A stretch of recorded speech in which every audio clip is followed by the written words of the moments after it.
Good morning traders അരീനയുടെ pre market റിപ്പോർട്ടിലേക്ക് ഏവർക്കും സ്വാഗതം. നിങ്ങളോടൊപ്പം ഞാൻ റഷീദ് തായലാർ.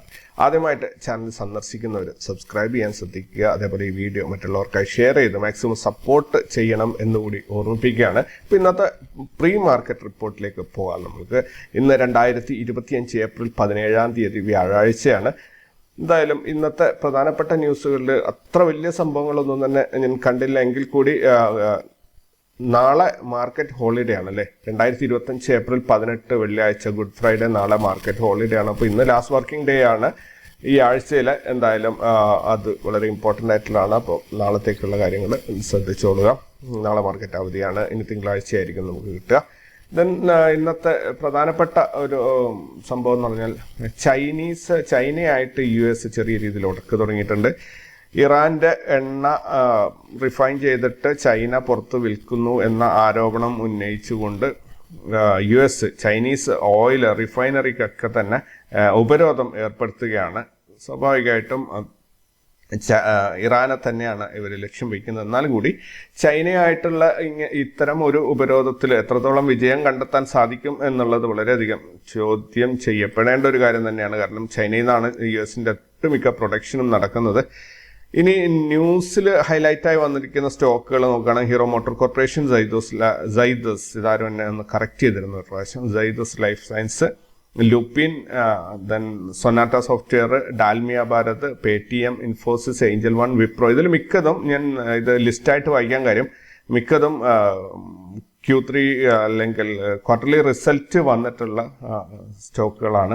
അതുകൊണ്ടാണ് അത് ന്യൂസിൽ ഹൈലൈറ്റ് ആയിട്ടുള്ളത്. അല്ലാതെ പ്രത്യേകിച്ച് സംഭവങ്ങൾ ലൂപ്പിനും അങ്ങനെയുള്ള കുറച്ച് സംഭവങ്ങൾക്ക് എന്തൊക്കെയോ US എന്നുള്ള ഒരു കോടതി വിധിയൊക്കെ വന്നിട്ടുണ്ട്. അതല്ലാതെ ഇമ്പോർട്ടൻ്റ് ആയിട്ടുള്ള ഒരു ബ്രേക്ക് ഔട്ട് ഉണ്ടാകുന്ന ഒരു ന്യൂസ് ഒന്നും എനിക്കതിനകത്ത് കാണാൻ സാധിച്ചില്ല. അതുകൊണ്ടാണ് ഞാൻ അങ്ങനെ ഒരു ലിസ്റ്റ് ആക്കിയത്.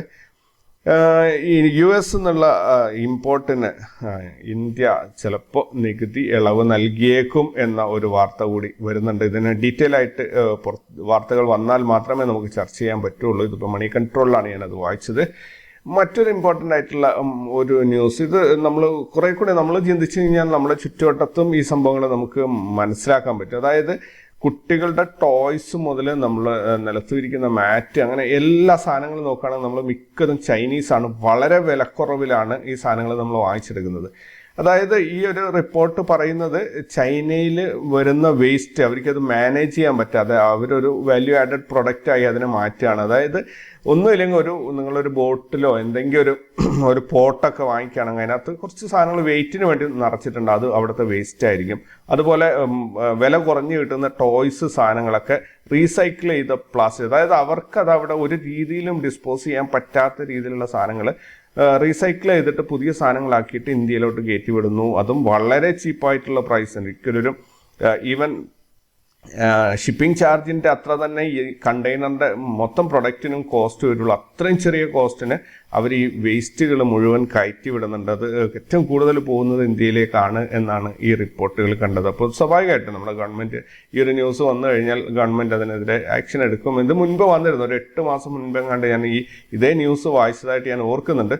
അതേപോലെ തന്നെ വീണ്ടും ഈ റിപ്പോർട്ട്, കാരണം അത്രയധികം വേസ്റ്റ് അവർ ഇന്ത്യയിലേക്ക് കയറ്റി അയക്കുന്നുണ്ട് എന്നാണ് അറിയുന്നത്. കാരണം അത് എന്താ പറയുക, റെക്കോർഡിൽ ഉറപ്പായിട്ട് അതൊരു പ്രൊഡക്റ്റ് ആയിരിക്കും. ഇന്ന പ്രൊഡക്റ്റ് ഇത്രയും ചെറിയ പൈസക്കുള്ള പ്രൊഡക്റ്റ് ആയിരിക്കും. അപ്പോൾ ചീപ്പായ സാധനങ്ങൾ നമ്മൾ വാങ്ങിക്കുമ്പോൾ നമ്മൾ മറ്റൊരാളുടെ വേസ്റ്റ് നമ്മുടെ നാട്ടിൽ കൊണ്ടുവന്ന് ഇടാനാണ് സപ്പോർട്ട് ചെയ്യുന്നത് എന്നതാണ് ഏറ്റവും ഇമ്പോർട്ടൻ്റ് ആയിട്ടുള്ള കാര്യം.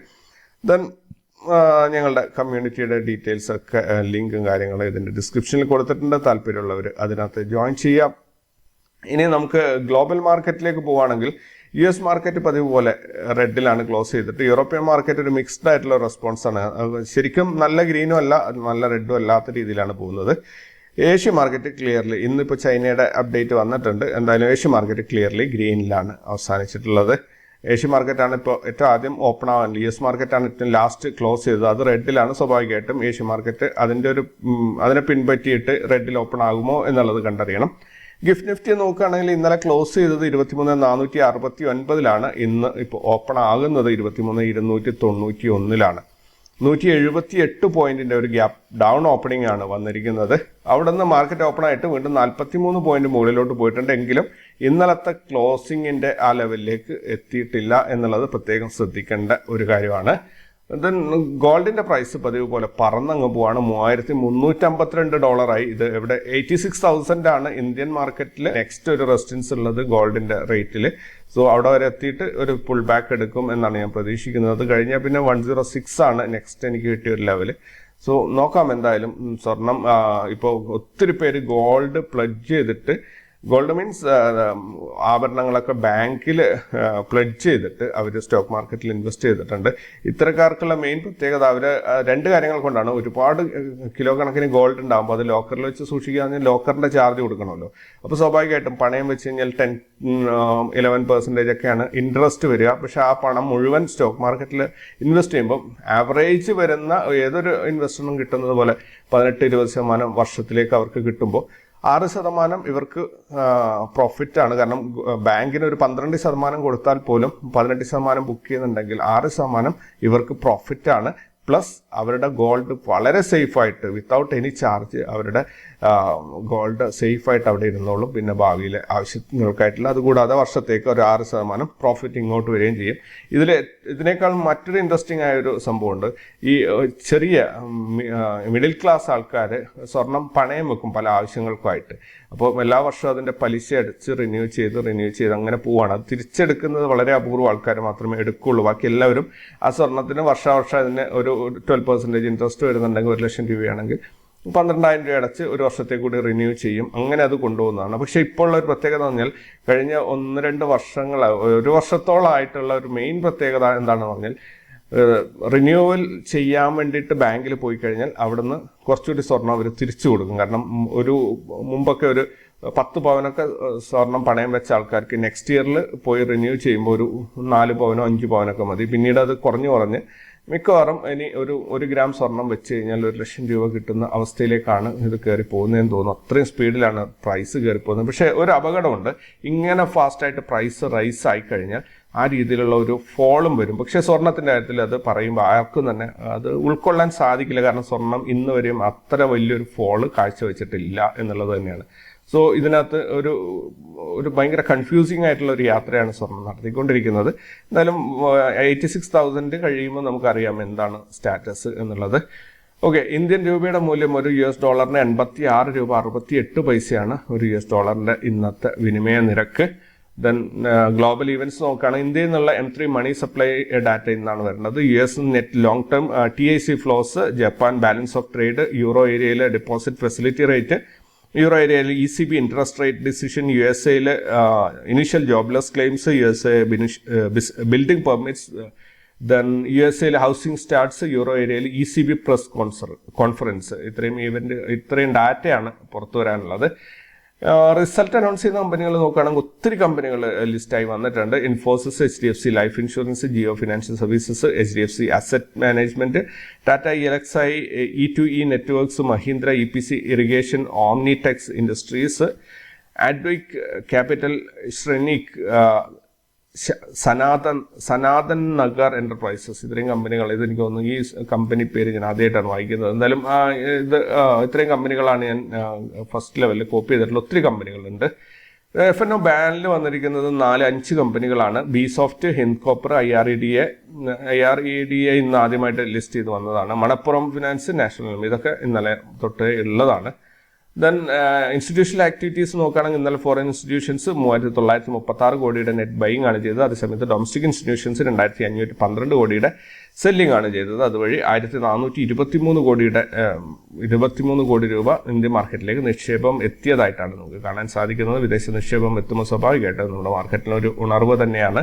മറ്റ് സെക്ടറുകൾ നോക്കുകയാണെങ്കിൽ ഓട്ടോ സെക്ടർ, ഫാർമയും രണ്ടും ഇന്നലെ നെഗറ്റീവിലാണ് ക്ലോസ് ചെയ്തത്. ബാക്കിയെല്ലാം തന്നെ ഇന്നലെ പോസിറ്റീവിലാണ് ക്ലോസ് ചെയ്തിട്ടുള്ളത്. ഹയസ്റ്റ് മൂവ്മെന്റ് കൊടുത്തത് PSU ബാങ്ക് ആണ്. 2.37% ഒരു ഗ്രോത്ത് ആണ് അത് കൊടുത്തത്. ETF നോക്കുകയാണെങ്കിൽ ഫാർമബീസ് ഇന്നലെ 0.14% ഒരു നെഗറ്റീവിലാണ് ക്ലോസ് ചെയ്തത്. അതേസമയം ITBs പ്രത്യേകിച്ച് മൂവ്മെന്റ് ഇല്ലാതെ 0 തന്നെ ക്ലോസ് ചെയ്തിട്ടുണ്ട്. ബാക്കിയെല്ലാം തന്നെ ഗ്രീനിലാണ് ഇന്നലെ ക്ലോസ് ചെയ്തത്. ഇനി റേഞ്ച് ബ്രേക്കേഴ്സ് നോക്കുകയാണെങ്കിൽ റേഞ്ച് ബ്രേക്കേഴ്സ് എന്നുകൊണ്ട് ഉദ്ദേശിക്കുന്നത് ഇന്നലെ NSEയിൽ ഏറ്റവും കൂടുതൽ പ്രൈസ് മൂവ്മെന്റ് കിട്ടിയ സ്റ്റോക്കുകളാണ്. ഇത് ക്വാളിറ്റി സ്റ്റോക്കുകളാണോ എന്നൊന്നുമില്ല. ഇതിനകത്ത് ഒരു കണ്ടീഷനും ഇല്ലാതെ ഹയസ്റ്റ് പ്രൈസ് മൂവ്മെൻറ്റ് കിട്ടിയിട്ടുള്ള സ്റ്റോക്കുകളെ ഞാൻ ഷോർട്ട് ലിസ്റ്റ് ചെയ്തെടുക്കുന്നതാണ്. സോ ഇത് ഒത്തിരി പേര് റിക്വസ്റ്റ് ചെയ്തതുകൊണ്ടുമാണ് ഞാൻ ഈ ഒരു പരിപാടി ചെയ്യുന്നത്. ഒരിക്കലും ഇതിൻ്റെ ബേസിൽ പോയിട്ട് സ്റ്റോക്കുകൾ വാങ്ങിക്കരുത്. ഇത് നിങ്ങൾക്ക് തന്നെ സിമ്പിൾ കോമൺ സെൻസിൽ ശ്രദ്ധിച്ചറിയാം. ഇന്നലെ ഇവിടെ ഹയസ്റ്റ് പെർഫോമർ ആയിട്ടുണ്ടായിരുന്ന സ്റ്റോക്ക് ഇന്നില്ല, കണ്ടില്ലേ? അപ്പോൾ നിങ്ങൾ ഇന്നലത്തെ പെർഫോമൻസ് കണ്ടിട്ട് ഇന്ന് സ്റ്റോക്കുകൾ വാങ്ങിക്കുകയാണെങ്കിൽ നിങ്ങൾക്കത് നഷ്ടം വരും. കാരണം ഇന്നത്തെ ഹയസ്റ്റ് പെർഫോമറായിട്ട് ആ സ്റ്റോക്കുകൾ ഉണ്ടാവില്ല, അത് ചിലപ്പോൾ ഓപ്പോസിറ്റ് ഡയറക്ഷനിൽ പോയിട്ടുണ്ടാവും. അപ്പോൾ അത് ശ്രദ്ധിക്കേണ്ട ഒരു കാര്യമാണ്. ഒരിക്കലും ഇതിനനുസരിച്ച് സ്റ്റോക്കുകൾ വാങ്ങിക്കരുത്. പക്ഷെ ഒത്തിരി പേര് ഇത് പല രീതിയിൽ അനാലിസിസിന് വേണ്ടിയിട്ട് ഉപയോഗിക്കുന്നുണ്ട്. സോ അങ്ങനെ ഉള്ളവർക്ക് യൂസ്ഫുൾ ആവാൻ വേണ്ടി മാത്രമാണ്, ഒരിക്കലും ഒരു സ്റ്റോക്ക് സജഷനായിട്ട് കാണരുത്. ഇതിൻ്റെ ബേസിൽ നിങ്ങൾ സ്റ്റോക്ക് വാങ്ങിക്കുകയും ചെയ്യരുത്. Manaksia aluminium, crystal integra, Rana engine, Raj oil mills, Samhi hotels, Soma textiles, Cupid, SMS life science, SCC mark consultant, orchid ply decor, ഇത്രയും സ്റ്റോക്കുകൾ ഇന്നലെ ഉയർന്ന മുന്നേറ്റം കാഴ്ചവെച്ചു. അതായത് 19-20% ഒക്കെ മുന്നേറ്റം കാഴ്ചവെച്ചു. ഇനി ലോസ് ഉണ്ടാക്കിയ കമ്പനികൾ, സെല്ലേഴ്സ് മാത്രം ആക്റ്റീവേറ്റ് ആയിട്ടുണ്ടായിരുന്ന കമ്പനികൾ നോക്കുകയാണെങ്കിൽ ഉമ എക്സ്പോർട്സ്, ആസ്ട്രാസെനിക്ക അത്യാവശ്യം കേട്ടിട്ടുള്ളൊരു കമ്പനിയാണ്, cine line India, Balu forge, Atal, almonds global, VIP clothing ചെറിയ പെനി സ്റ്റോക്കാണ്. പക്ഷെ VIP ക്ലോത്തിങ് ഒരു കാലത്ത് യൂണിഫോമിൻ്റെ ഒക്കെ വലിയൊരു കമ്പനിയായിരുന്നു. ഇന്നതിൻ്റെ അവസ്ഥ എന്താണെന്നുള്ളത് ഒന്ന് ഡീറ്റെയിൽ ആയിട്ട് പഠിച്ചു കഴിഞ്ഞാൽ അറിയാൻ പറ്റുന്നേ ഉള്ളൂ. Sai life science, Raj television കുറേ ദിവസമായിട്ട് ലിസ്റ്റിലുണ്ട്, ഇൻഡസ്ട്രിയൽ, INV. ഇത്രയും സ്റ്റോക്കുകളാണ് സെല്ലേഴ്സ് മാത്രം ആക്റ്റീവായിട്ട് ഇന്നലെ NSE ഉണ്ടായിരുന്നത്. ഇന്നലത്തെ നിഫ്റ്റിയുടെ പെർഫോമൻസിലേക്ക് നോക്കുകയാണെങ്കിൽ ഇന്നലെ നിഫ്റ്റി 93 പോയിന്റിൻ്റെ അഥവാ 0.40% ഒരു മുന്നേറ്റത്തിൽ 23,437 ക്ലോസ് ചെയ്തത്. ഈ ആഴ്ചയിലെ നിഫ്റ്റി ഇതുവരെയായിട്ട് 741 പോയിന്റിൻ്റെ ഒരു മുന്നേറ്റം ഉണ്ടാക്കി. അതേപോലെ കറന്റ് മന്തിൽ 96 പോയിന്റാണ് നിഫ്റ്റിക്ക് ഒരു ഗ്രോത്ത് ഉണ്ടായിരിക്കുന്നത്. ഇനി കുറച്ച് ദിവസങ്ങൾ, ഒരു 5-6 ട്രേഡിംഗ് ഡേയ്സ് ബാക്കിയുണ്ട്. നാളെ അവധിയാണെങ്കിൽ കൂടി അടുത്ത ആഴ്ച മുഴുവൻ ബാക്കിയുണ്ട്. നോക്കാം. എന്തായാലും നോർമലി നിഫ്റ്റിക്ക് ഒരു 1200 പോയിന്റിൻ്റെ ഒരു ഗ്രോത്ത് മന്ത്ലി കിട്ടുന്നതാണ് ഒരു ശരാശരി, അല്ലെങ്കിൽ 1200 പോയിന്റ് നെഗറ്റീവ് മൂവ്മെന്റ്. അതിൽ കൂടുതലോ കുറവോ വന്നേക്കാം. നോക്കാം ഈ മാസം എങ്ങനെയാണ് വരുന്നത് എന്നുള്ളത്. മറ്റ് ഇൻഡെക്സുകൾ നോക്കുകയാണെങ്കിൽ എല്ലാം ഇന്നലെ ഗ്രീനിൽ തന്നെയാണ് ക്ലോസ് ചെയ്തിട്ടുള്ളത്. ഹയസ്റ്റ് മൂവ്മെന്റ് കൊടുത്തിരിക്കുന്ന ബാങ്ക് എക്സ് ആണ്. 1.03% ഒരു മൂവ്മെന്റ് ആണ് ബാങ്ക് എക്സ് ഇന്നലെ കൊടുത്തിട്ടുള്ളത്. മേജർ ഇൻഡെക്സുകൾ മാത്രമാണ് കേട്ടോ ഇത്. PCR നോക്കുകയാണെങ്കിൽ, അതായത് ഇന്നത്തേക്കുള്ള ഡാറ്റ നോക്കുകയാണെങ്കിൽ PCR 0.8 ആണ് വന്നിരിക്കുന്നത്. അങ്ങോട്ടോ ഇങ്ങോട്ടോ പോകാം, ഒരു രണ്ടും സൂചിപ്പിക്കുന്നതാണ്. ഹയസ്റ്റ് കോൾ റൈറ്റിംഗ് വന്നിരിക്കുന്നത് 23,500 1,38,00,000 ഇവിടെ വന്നിട്ടുള്ളത്. ഇന്ന് നിഫ്റ്റിയുടെ എക്സ്പയറി കൂടിയാണ്.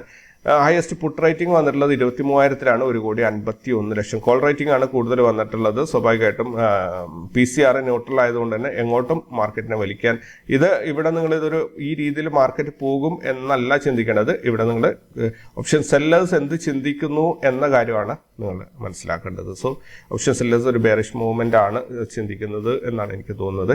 ഇന്ത്യ വിക്സ് 15.87 ഇൻട്രാഡേ ട്രേഡേഴ്സിന് സപ്പോർട്ടിംഗ് ആയിട്ടുള്ളൊരു വിക്സ് ആണ് വന്നിരിക്കുന്നത്. സ്പോട്ട് പ്രൈസ് 23,437 ഇന്നലെ ക്ലോസ് ചെയ്തു.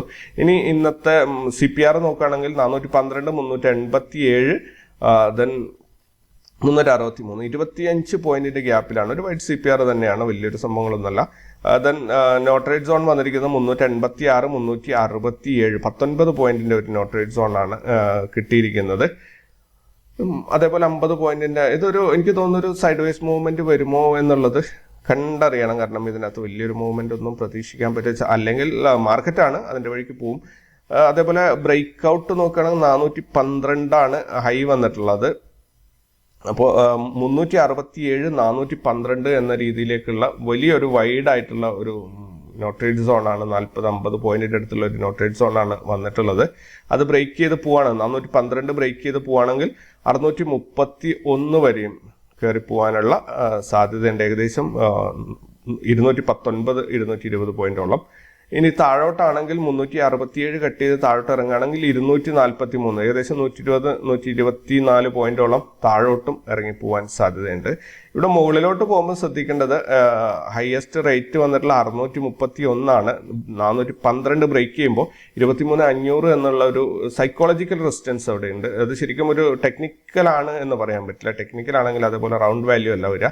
നമ്മുടെയൊക്കെ മനസ്സിൽ തോന്നുക 23,500, 24,000 എന്നൊക്കെ പറയുമ്പോൾ അവിടെ ഒരു ഹയസ്റ്റ് ഓപ്പൺ ഇൻട്രസ്റ്റ് വരുമെന്നും അല്ലെങ്കിൽ ഒരുപാട് സെല്ലേഴ്സ് അവിടെ ആക്റ്റീവായിട്ട് ഉണ്ടാവും എന്നൊക്കെയുള്ള നമ്മുടെ മനസ്സിൽ തോന്നുന്നതുകൊണ്ട് നമ്മൾ അതിന് തൊട്ട് മുൻപേ അവിടെ വെച്ച് പൊസിഷൻ എക്സിറ്റ് ചെയ്യും. അങ്ങനെയുള്ള ഒരു സൈക്കോളജിക്കൽ റെസിസ്റ്റൻസ് ആയിട്ട് 23,500 നമ്മൾ കാണണം. 23,484 മുതൽ 23,516 വരെയാണ് ഇതിൻ്റെ ഒരു എഫക്റ്റ് ഉണ്ടാവുക. സോ അത് നിങ്ങൾ കെയർഫുള്ളായിട്ട് ശ്രദ്ധിച്ച് ട്രേഡ് ചെയ്യുക. നിങ്ങളുടെ ട്രേഡാണ്, നിങ്ങളുടെ എന്താ പറയുക പണമാണ്, നിങ്ങൾ തന്നെ ശ്രദ്ധിക്കുക. ഒരിക്കലും ഞാൻ ഈ പറയുന്ന ഡാറ്റ കേട്ടിട്ട് നിങ്ങൾ ട്രേഡ് ചെയ്യാൻ നിൽക്കരുത്. നിങ്ങളുടേതായ രീതിയിൽ ഒന്നുകിൽ ആരുടെയെങ്കിലും സഹായം നേടുക, ഒരു എക്സ്പേർട്ടായിട്ടുള്ള, അല്ലെങ്കിൽ നിങ്ങളുടേതായ രീതിയിൽ സ്വന്തം പഠിച്ചിട്ട് ചെയ്യുക. പക്ഷേ സപ്പോർട്ടിംഗ് ആയിട്ടുള്ള കുറച്ച് ഡാറ്റാസ് ഞാൻ ഇവിടെ ഷെയർ ചെയ്തതേ ഉള്ളൂ. ഇത് മാർക്കറ്റ് ഞാൻ പറഞ്ഞതുപോലെ പോകണം, ഒരു നിർബന്ധമില്ല കേട്ടോ. പിന്നെ ഒത്തിരി പേര് പറഞ്ഞിട്ടുണ്ട്, ഇന്നലെ ഒത്തിരി പേരല്ല, ഒരാളുടെ ഒരു മെസ്സേജ് ഉണ്ടായിരുന്നു ഇന്നലെ കമൻറ്റ് സെക്ഷനിൽ.